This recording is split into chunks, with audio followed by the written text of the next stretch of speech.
Greetings sailors and welcome back to Warships and a viewer replay, the first in probably quite a while to be honest. It's not helped by the fact that there's still no sign of the problem with old replays being just not playable even if you have the old clients. Wargaming are definitely aware of the problem and are looking into it, but for now it still remains that basically I or anyone else can only play current patch replays, which is especially annoying because I have a big pile of patron submitted replays that I was intending to start working my way through, and now I can't. So if there's newer ones sent to me, that's fine, I can look at those, but otherwise no.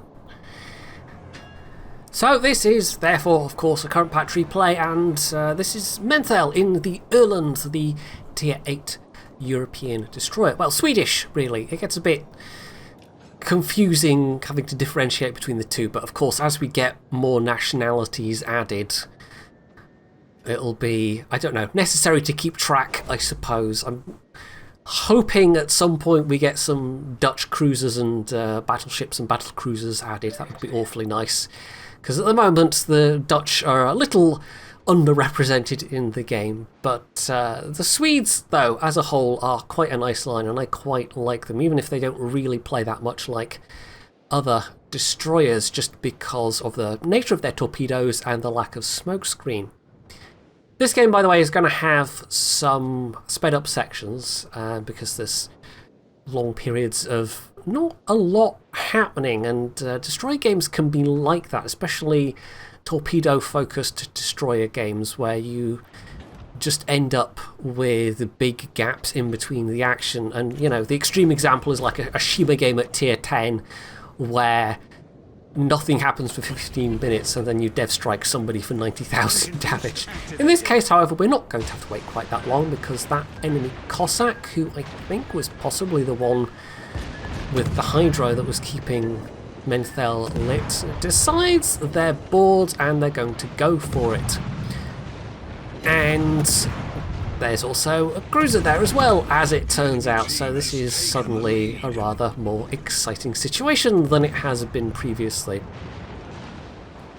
Now the Cossack is a dangerous ship, but not when used like that. It doesn't have a particularly heavy torpedo armament. It a lot more relies on its guns, and so for that kind of rush, I'm honestly not sure what the Cossack was thinking. Maybe they saw the Buffalo moving into position and started feeling a bit more confident about their chances, or maybe it was the other way around, where the Cossack started moving and the Buffalo followed. We'll never know. But either way, the Cossack's now dead, and that Buffalo is just kind of sat awkwardly out in the open, trying to reverse, with multiple ships pounding away at them, including Menthel. I do like their name, by the way, Shippy McShipface. I mean, you know, not terribly original these days, but amusing nonetheless.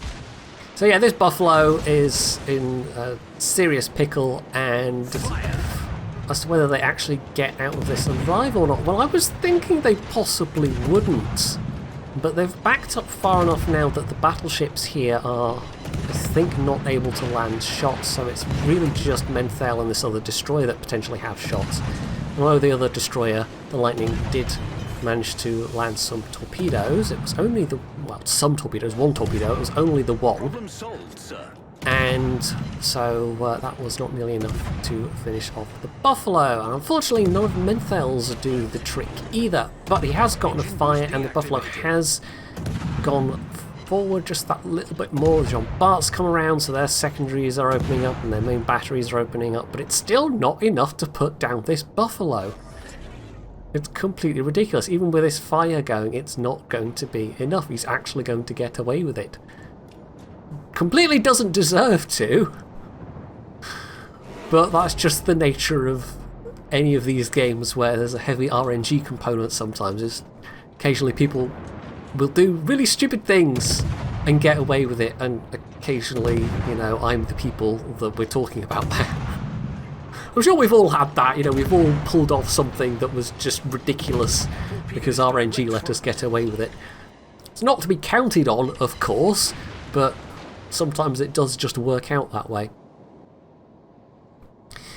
As for the rest of the map, I mean, they were down on points for a little while, but the western flank is now, they're capping, they're pushing heavily down on the remains of the enemy team there, and so it looks like most of what's left of the enemy team, who are about half dead already, is on this flank. And the situation is made a little bit more interesting by the fact there is now a cyclone in play and visibility is rapidly dropping. So that's probably the Buffalo, but it could also be the Z-23's Hydro. There's no way of knowing for sure. Either way, he's safe behind this island for now and blocking this cap, obviously, but he decides to take a peek around this edge, maybe make a speculative drop, although considering he's under Hydro at the moment, it wouldn't exactly be a surprise to anyone, but then he takes a shot coming over from is that? I can't actually read what that is. Whatever ship that is that just fired at him. Is that the Algerie? I think the remaining cruiser. Anyway, so he put some torps out there and hopefully those wouldn't get detected, and apparently they didn't because he managed to pick up a single hit, but given that these are the Swedish ticklers, it didn't do a whole lot. So now he's heading back in towards the cap, and the rest of the team is just slowly closing the noose around these remaining enemy players, and sometimes that can end up going from a comfortable looking situation to a very uncomfortable looking one, where a bunch of people die at once because they're pushing into a lot of enemy firepower that's compacted together. But I think the storm in this case is showing its effect, and so that's not really happening so much. Now Menthel swings back round the limb of this island to get more torps out, and is spotted by the Colorado in the process.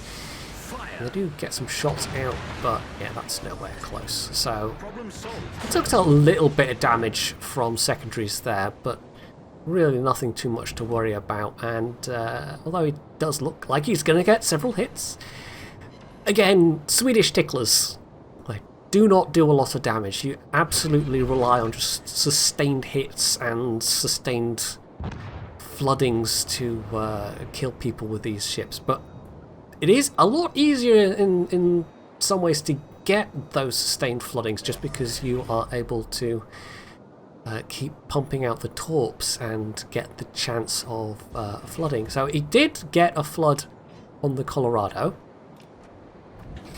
and so if he gets another flooding, it will stick. He's actually managed to maneuver around such that he can keep this guy spotted whilst remaining unspotted himself. So more torps out, maybe counting on the Colorado not realising how fast his torp reload is, because it hits pretty darn fast. And if he gets lucky here, I mean, with sufficient strikes plus a flooding, it might do the job. They have lost one or two more ships themselves in the meantime, which is sort of what I was talking about, but they are still definitely in the winning position here, I would say.